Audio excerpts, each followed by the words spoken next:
All right, y'all, we out here in the wild. Just poured myself a little shochu on the rocks. And I'm gonna be talking about my time in Japan. I've been here for 1 month. Cheers, by the way.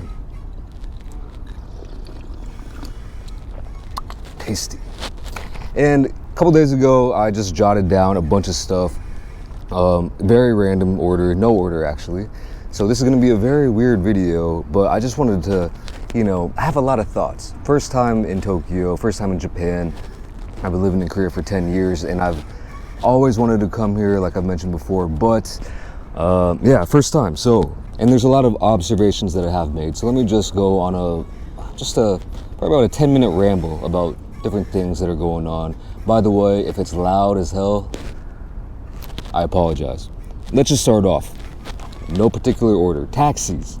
Expensive as hell. I was gonna take a taxi from the airport to my place in Ginza, right? It was like $200.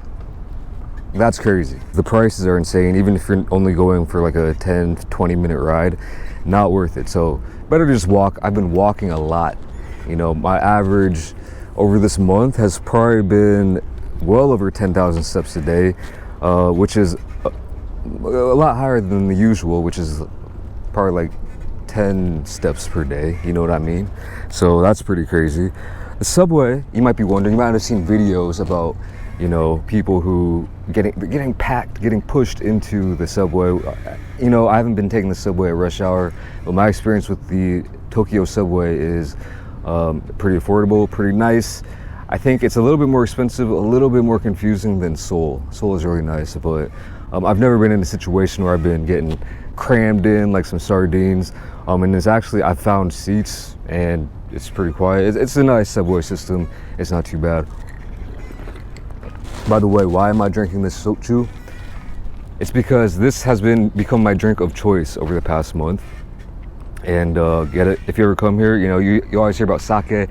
I didn't even know about this stuff, but I found it, and this is pretty much what I've been drinking on the rocks. Love it. It's definitely one of those drinks where you drink a couple glasses and you're like, I'm feeling fine, and then you get up and you're like, whoa, now. At least in my experience, things are closed way earlier than I'm used to.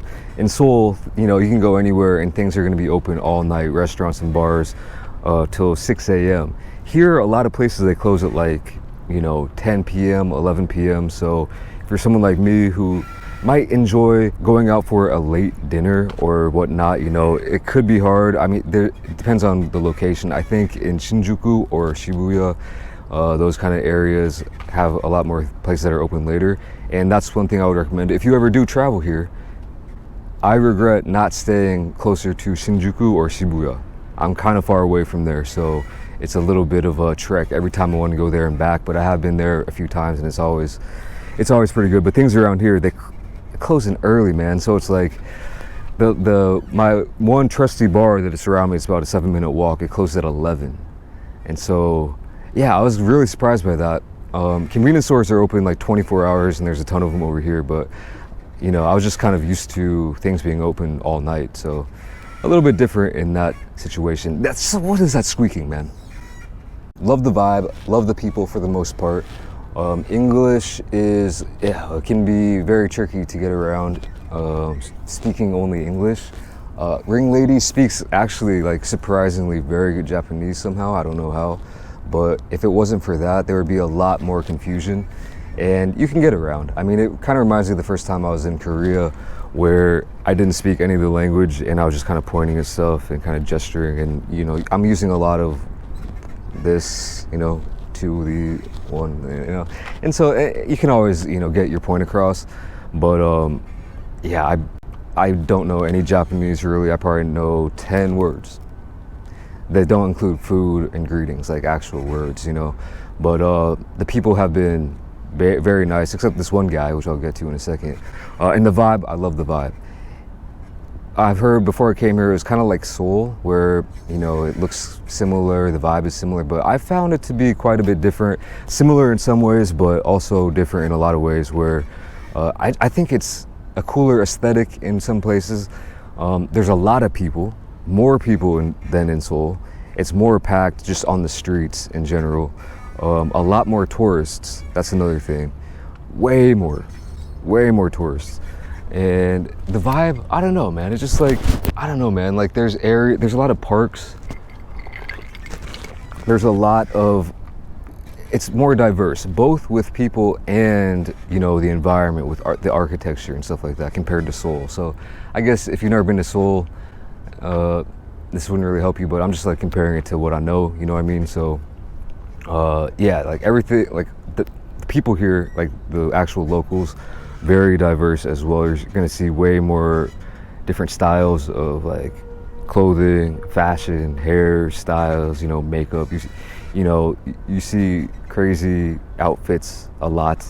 And it's very interesting just walking around and, you know, observing things and people and places. Speaking of people and that one bad experience that I had, I mentioned it in I think the last video.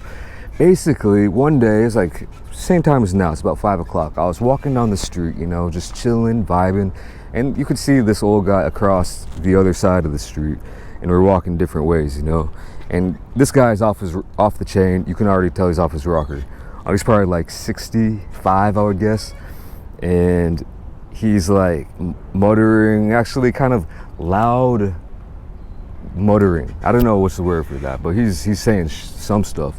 And I look over at him, we lock eyes for the smallest of moments, and he screams out, "Baka!" at me.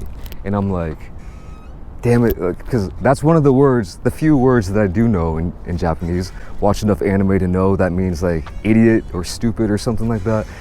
And I'm like, if I didn't know what that meant, I would have just went on my jolly way.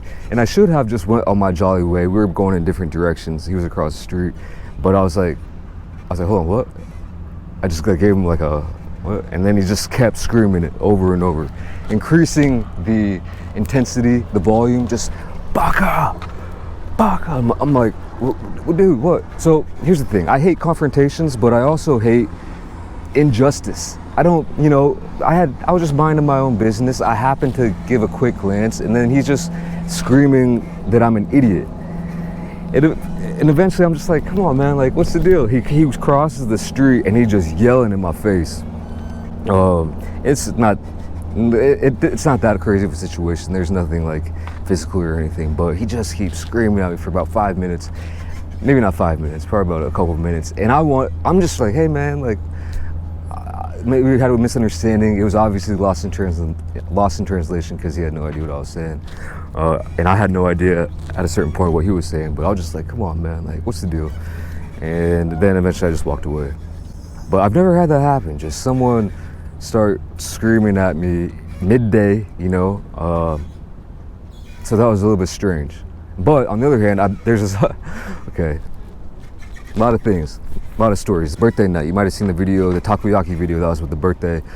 Went to New York bar. If you're familiar with the movie Lost in Translation, then props. If you're not,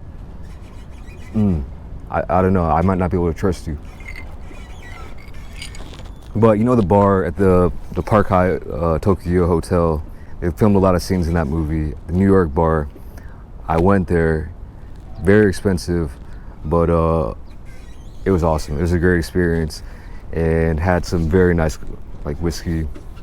It cost like $20 just to get in per person, and then the cheapest like thing you get was probably $20, maybe 15.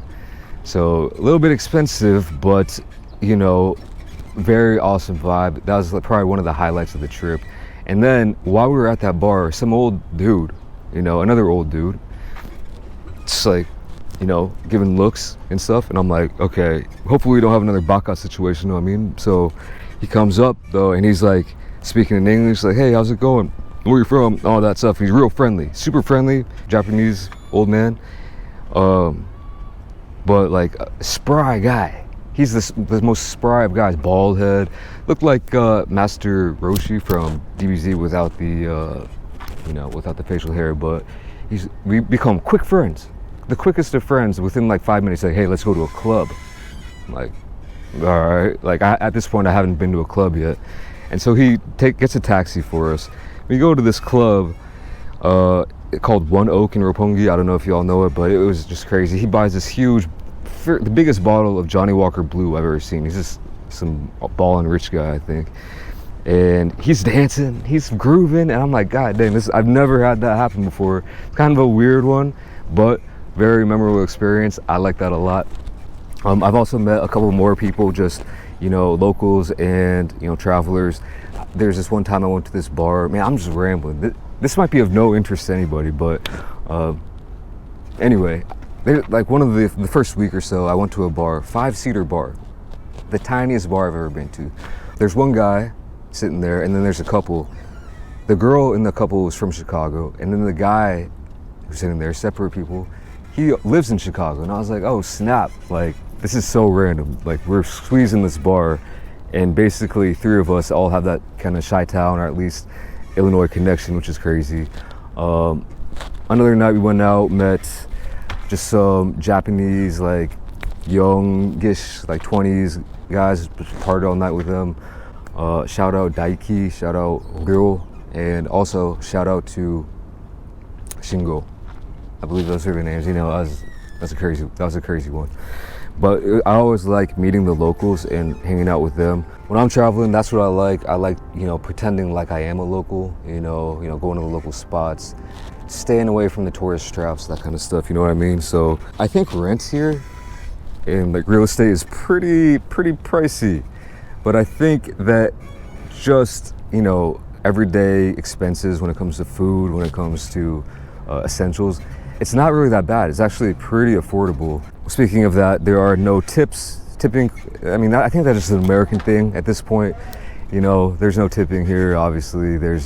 But there is a table charge a lot of times. So you go in there and you'll have to pay, I don't know, in my experience, anywhere from a couple of dollars to $5, $10 even, at a fancy spot just to get in, and they'll give you like some snacks for that table charge. So I guess that's kind of like a tip, but not really. I don't know, I'm still trying to figure that one out. Let me just hit on it real quick. The food, it's great. I can't even list off all the foods, but I think I've basically tried them all, and I haven't had any bad food yet. Restaurants, love the vibes. Smoking in restaurants is still a thing. Restaurants and bars, I'm actually shocked at how many places you go into and there's ashtrays on the table, like at a restaurant, and it's like old school. I don't mind it at all.